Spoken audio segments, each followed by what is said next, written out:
আমরা ভাবি মহাভারত শুরু হয়েছিল যুদ্ধের মাধ্যমে, একে যে কুরু পাণ্ডব যুদ্ধের মাধ্যমে পৃথিবীতে মহাভারত শুরু হয়ে গেছিল, মারামারি কাটাকাটি। হুম কিন্তু এটা ভুল।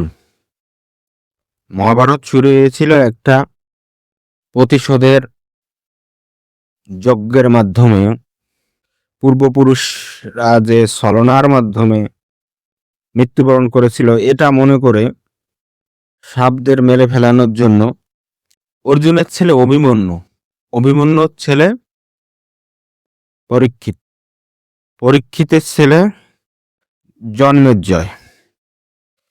এই জন্মেজয় সাপদের, পৃথিবীর যত সাপ আছে সবাইকে মেরে ফেলবে, ভাবছে যে সবাই মেরে ফেলবো, কারণ তার পিতা সাপের কামড়ে মৃত্যুবরণ করেছিল। তো সে যখন সকল সাপদের মেরে ফেলার যজ্ঞ করছিল, তখন ব্যাসের শিষ্য বৈশম্পায়ন, মহর্ষি বৈশম্পায়ন সে যজ্ঞে এলেন। এসে তিনি এই জন্মেজয়কে মহাভারতের কাহিনী, তার পূর্বপুরুষদের কাহিনী, বীরত্ব, হিংসা এবং সকল ধরনের চরিত্র, নষ্টা, ভ্রষ্ট, বীর, অহংকারী, পরোপকারী, বন্ধুত্বের প্রতিদান প্রদানকারী, খল, মানে দেবতা, মানুষ এবং অন্যান্য অতিপ্রাকৃত জগতে যত ধরনের চরিত্র আছে সকল ধরনের চরিত্রের সমাহার নিয়ে কাহিনী শোনালেন। যে তুমি যেটা করতে চাচ্ছ, প্রতিশোধের আগুন জ্বালাতে চাচ্ছ, সেটা পূর্বেই জ্বলে গেছে এবং তোমার করা কাজ পূর্বেই কেউ না কেউ করে গেছে এবং এর ফলাফল ভালো হয় নাই। বুঝতে পারছো? যে এর ফলাফল ভালো হয় নাই, তুমি অতীত থেকে শিক্ষা নাও। কি শিক্ষা নেবে অতীত থেকে? যে কি ধরনের চরিত্র?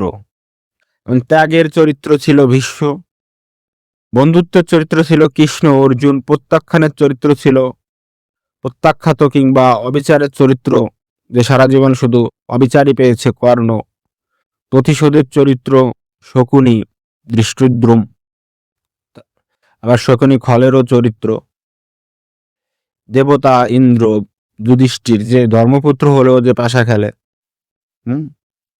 মুনি ঋষি, সমস্ত চরিত্র নিয়েই এই মহাভারত ব্যাসের শিষ্য বৈশম্পায়ন জন্মেজয়কে শোনালেন। এটা শুনে জন্মেজয় কি হলো? ঠান্ডা হলো যে না, হিংসা করে আর কোনো লাভ নাই, হিংসার পথ পরিত্যাগ করি।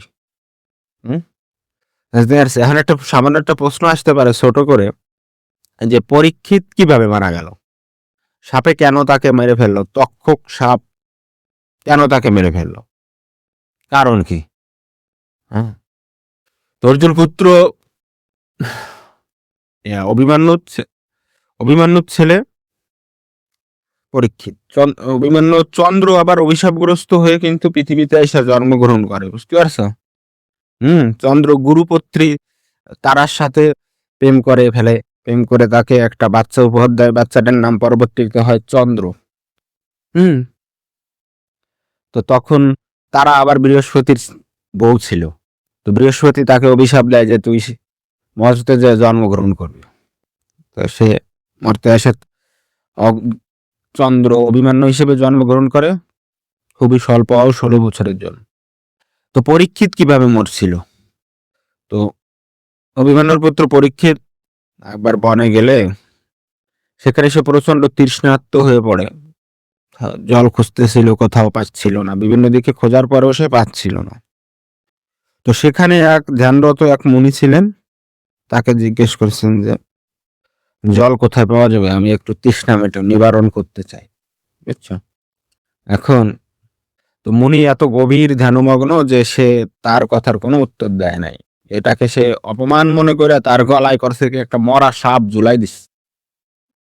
মরা সাপ কি করছে? ঝুলাই দিস। ওটা তুই আমার কথার উত্তর দিস না, আমি একজন রাজা মানুষ,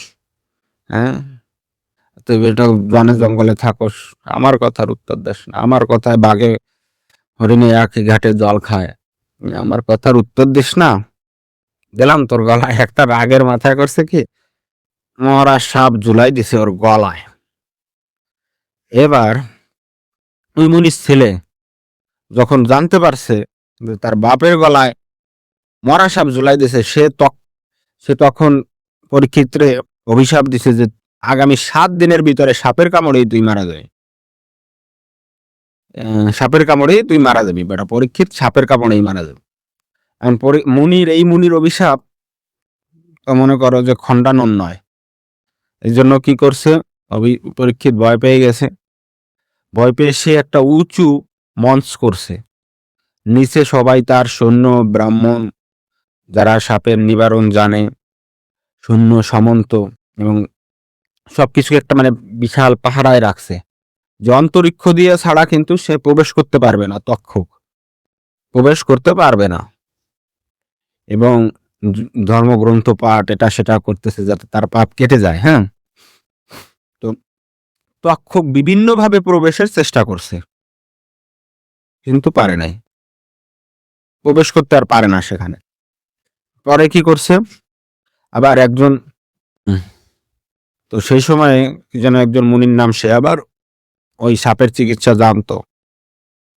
সে সেখানে যাচ্ছিল, তক্ষকরা তারে আবার ধন সম্পদ দিয়ে বিদায় করে দিচ্ছে যে তুমি ওখানে গেলে যে ধন সম্পদ পাবা আমরা তার চেয়ে বেশি দিচ্ছি, তুমি চলে যাও। এখন ঠিক আছে, এখন পরীক্ষিত যেখানে বসে আছে উঁচু মঞ্চে, সেখানে শুধুমাত্র ব্রাহ্মণ শাস্ত্রজ্ঞ ব্যক্তি এরা প্রবেশ করতে পারবে, আর কেউ প্রবেশ করতে পারবে না। হ্যাঁ, এই সুযোগটা তক্ষকরা নিচ্ছে। কি নিচ্ছে? নাগরাজ তক্ষক একটা ফলের ভিতরে, বড়ইয়ের ভিতরে ছিদ্র করে, সুতার মতো ছিদ্র করে তক্ষক তার ভিতরে লুকায় আছে। আর অন্যান্য সাপরা ব্রাহ্মণ সেজে আছে, সাইজে ওই নবীন ব্রাহ্মণ সাইজে তক্ষকের ওখানে প্রবেশ করবে এই ফলটা নিয়ে। তো তারা যখন ওই ওখানে গেছে, যে পরীক্ষিতের ওখানে গেছে, যাই দেখে যে হ্যাঁ ব্রাহ্মণ এদের ঢুকতে দেওয়া যায়, পরীক্ষিত অনুমতি দিয়েছে আর ঢুকছে। তারা এই উপহার হিসেবে একটা বড়ই নিয়ে গেছে। এই বড়ইটা যখন পরীক্ষিতের হাতে দিচ্ছে তখন ভাবছে যে ফলই তো খাওয়া যায়। ফল যখন যে হাতে নেছে, কামড় দিছে, তক্ষকেই বড়ইয়ের ভেতর থেকে বেরোয় আসে তার পেঁচায় ধরছে তাকে। তখন তো বুঝতে পারছে পরীক্ষিত আর কোনো নিস্তার নাই, আজকে আমি শেষ। তো তক্ষক তাকে তার ঘাড় জড়ায় ধরে তাকে মাথায় ছোবল মারছে এবং পরীক্ষিত মারা গেছে। এই যে তক্ষক বিভিন্ন ছলনার আশ্রয় নিয়ে মুনির বাক্য সফল করার জন্য যে পরীক্ষিতকে মারলো, এটা তার ছেলে জন্মেজয় খুব ক্ষুব্ধ হয়েছে এবং সে পৃথিবীর সমস্ত সাপদের মেরে ফেলবে, সর্পযজ্ঞ করছে। সেটা যজ্ঞ করছে যেখানে সব জায়গার সাপটা পাশে উড়ে উড়ে পড়ে মারা যাচ্ছে। তো ভগবান বিষ্ণুর নিচেও একটা সাপ লুকানো ছিল তক্ষক। এখন এমন মন্ত্রের এমন পাওয়ার এই যজ্ঞের যে ওই বিষ্ণুকে লইয়া আইসা সবকিছু ওই আগুনে পড়তেছিল। তখন আস্তিক মুনি ঘুমানোর আগে আস্তিক মুনি বলে বিছানায় টোকা দিলে সাপে কামড়ায় না বলে লৌকিক বিশ্বাস আছে। এরপরে বৈশপায়ন, ব্যাসের শিষ্য বৈশপায়ন, এরা আইসাম ওই জন্মের জয়কে মহাভারতের কাহিনী শোনায়। তখন ঠান্ডা হয়, জন্মের জয় ঠান্ডা হয়। হ্যাঁ, যে না, হিংসাটাকে ভালোবাসায় রূপান্তরিত হলো। হিংসা, পরশ্রী কাতরতা কখনোই পৃথিবীতে ভালো কিছু বয়ে আনে না। এইবার আমরা দেখি যে মহাভারত গ্রন্থের আকার কিন্তু বিশাল। পৃথিবীতে মাত্র 1 লক্ষ শ্লোক ব্যাসদেব পৃথিবীর মানুষের জন্য 1 লক্ষ শ্লোক বরাদ্দ করছে। কারণ আমাদের স্বল্প জ্ঞান বুদ্ধি কম, অ্যানালাইসিসের ধর্ম কম, মাত্র 1 লক্ষ। কিন্তু মহাভারতের আকার কিন্তু 16 লক্ষ শ্লোক। 16 লক্ষ না, 60 লক্ষ শ্লোক সে মানে রচনা করছে। এটা আর 60 লক্ষকের অর্ধেক হলো 30 লক্ষ। আগে পৃথিবীর কথা ছাড়ে পৃথিবীতে মাত্র 1 লক্ষ, অর্থাৎ 1.6% শ্লোক পৃথিবীর মানুষের জন্য বরাদ্দ। পৃথিবীর মানুষ যদি এই মহাভারত শোনে তাহলে তার সমস্ত পাপ দূরীভূত হয়ে যায়, অপুত্রক যার পুত্র নাই সে পুত্র সন্তান লাভ করে, যার যখন মনের বাঞ্ছা আছে সে মনের বাঞ্ছা পূরণ হয়, পূর্বপুরুষরা শান্তি পায়, পৃথিবীর নামক নরক যন্ত্রণা থেকে এই মানুষ মুক্তি পায়। তো এবার এই 1,00,000 মানুষ, এই 1,00,000 শ্লোকের পৃথিবীতে পাঠক হলো বৈশম্পায়ন, ব্যাসের শিষ্যকেরা বৈশম্পায়ন, যার মাধ্যমে পৃথিবীতে মানুষ এই মহাভারত শুনে। আর এই 30 লক্ষ, এই 60 লক্ষের ভিতর 30 লক্ষই আবার দেবলোক, অর্থাৎ ইন্দ্র এবং অন্যান্য যে দেবতারা আছে, হ্যাঁ, এরা শোনে। এই স্বর্গলোকের জন্য, সুরলোক বা দেবলোকের জন্য বরাদ্দ 30 লক্ষ। এদেরকে শোনায় নারদ মুনি, নারদ মুনি, বুঝতে পারছো, চঞ্চল নারদ, যে শুধু মানুষের সাথে ঝগড়া লাগাই বেড়ায়, এর কথা ওর কাছে বললে ঝগড়া লাগায়। এই সুরলোকের জন্য 30 লক্ষ। এরপরে আছে তোমার গন্ধর্ব ও যক্ষ, মানে কি বলে, এই দেবলোকরে আবার সহজ ভাষায় বলে দি রিলম অফ গড, অর্থাৎ ঈশ্বরের অংশ, ঠিক আছে। এবার আছে দি রিলম অফ অ্যানসেস্টার্স, না অ্যানসেস্টারটা পরে, গন্ধর্ব ও যক্ষ লোক, the realm of celestial artist and guardians. গন্ধর্ব লোক কারা, যারা গন্ধর্বরা এবং সুন্দরের পূজারী, যারা অপ্সরা আছে না, অপ্সরাদের স্বামীর নাম হলো গন্ধর্ব। গন্ধর্ব অপ্সরাদের স্বামী, অর্থাৎ যারা নাচ করে, গান করে, সুন্দর চিত্রকলা, ছবি আঁকে, তারপরে গান বাজনা করে, সারেগামা পা দা নিসা করে, এরা হলো গন্ধর্ব। আর অপ্সরা তো নৃত্য করে কি বলে, দেবতাদের মনোরঞ্জন করে। অনেক সময় দেবতাদের দ্বারা তারা গর্ভবতী হয়ে যায়, তখন তাদের বাচ্চা হয়, তারা আবার মারতে আসা বিভিন্ন খুব ভালো ভালো মুনি ঋষি হিসেবে জন্মগ্রহণ করে, বুঝতে পারছো। আবার অপ্সরা অনেক সময় মর্তের মুনি ঋষিরাও তাদের সাথে প্রেম প্রীতি করে ফেলায়, তাদের রূপ দেখে মুগ্ধ হইয়া কাম চায় যে আমরা কাম দিয়া বাঁচাও, তখন অনেক সময় কাম করে ফেলায়, করে আবার তাদের ছেলেরা আবার খুব বড় মুনি ঋষি হয়, নাম করা ব্যক্তি হয়, সেই গর্দম। আর যক্ষ, আর যক্ষ হলো যে যারা রক্ষা করে, পৃথিবীটাকে রক্ষা করে, বিভিন্ন গার্ডিয়ান, ধন সম্পদ রক্ষা করে, পাহারা দেয় যারা, তাদের যক্ষ। এটা হলো the realm of celestial artist and guardians. এদের জন্য বরাদ্দ কতটুকু, 14 লক্ষ। কয় লক্ষ গেল, 14 লক্ষ। এরা শোনে, এরা সৌন্দর্যের প্রতারে। এদেরকে কেটে শোনায় সুখদেব। এই সুখদেব হলো ব্যাসের পুত্র, ব্যাসপুত্র সুখদেব, যার পৃথিবীর প্রতি কোনো মায়া মমতা নাই, তাই সে এত সরল মনের অধিকারী, যার মনে লোভ হিংসা নাই, সুখদেব, যে গাছপালা নদী নালা তার সাথে কথা বলে, সে গাছের কথা বুঝতে পারে, তাহলে সে সৌন্দর্য প্রতি প্রকৃতির পূজারী, এই জন্য ব্যাসদেব তাদেরকে এটা শোনায়। এবার আসো দি রিলম অফ অ্যানসেস্টার্স, অর্থাৎ পিতৃলোক, অর্থাৎ আমাদের পূর্বপুরুষ যারা মারা গেছে, যারা এত পশিপুণ্যও করে নাই যে ডাইরেক্ট স্বর্গ যাবে, আবার এত বেশি পাপও করে নাই যে সারা জীবন নরক ভোগ করবে, তারা বর্তমানে একটা স্বর্গ নরকের একটা মাঝামাঝি স্থান আছে, যাকে নরক বললে একটু ভুল হয়, নরকই বললে সহজ কথায় নরক বলা যায়, যেখানে তারা পাক ভোগ করছে। এই পূর্বপুরুষরা, তাদের উত্তরসূরিরা কি করছে, তাদের শৌর্য, বীর্য, অকাম, সকাম, পরকিয়া, বীরত্ব, ধর্ম, প্রতিশোধ, হিংসা, এদের কাহিনী শোনার জন্য আবার ব্যাসদেব কি করছে, 15 লক্ষ বরাদ্দ করছে। 15 লক্ষ এদেরকে শোনায় মহর্ষি অসিত দেবল নামে একজন মুনি, ব্যাসের মতোই খুব মহান ব্যক্তি, তিনি এদেরকে এটা শোনায়, ঠিক আছে, এই পিতৃলোককে এটা শোনায়। এবার আসো পিতৃলোককে কেন শোনায়, যে পিতৃলোকদের শোনানোর উপায় হচ্ছে যে এই মহাভারত শুনলে পাপ খণ্ডন হয়। তারা যদি এইটা শুনে তাহলে তাদের পাপ খণ্ডন হবে, তারা শান্তি পাবে।